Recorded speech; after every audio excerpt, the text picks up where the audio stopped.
很多朋友問了，像這種羅漢松怎麼樣去修剪？這個頂端的話是怎麼樣去留枝條啊？像我這些的話是之前感覺這個高度已經夠了，我們就在中間剪了一刀，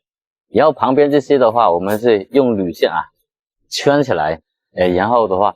就讓它一個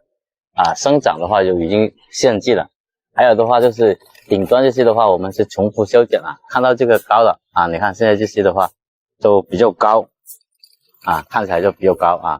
然後的話我们就是一次次的去重複修剪看得上這些的話，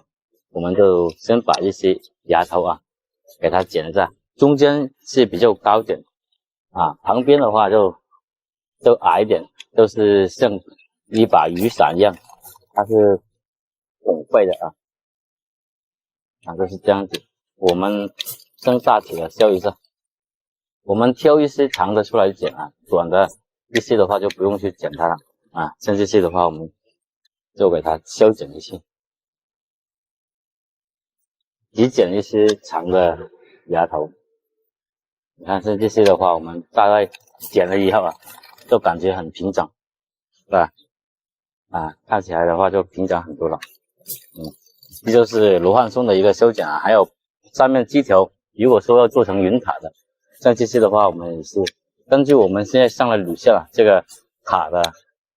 大概的大的一些面積給它修剪你看現在哪一些長就剪哪一些，一次次的修剪，它這個羅漢松的話會變得更好看更有層次感，一層一層的。看一下，這就是羅漢松的一個修剪。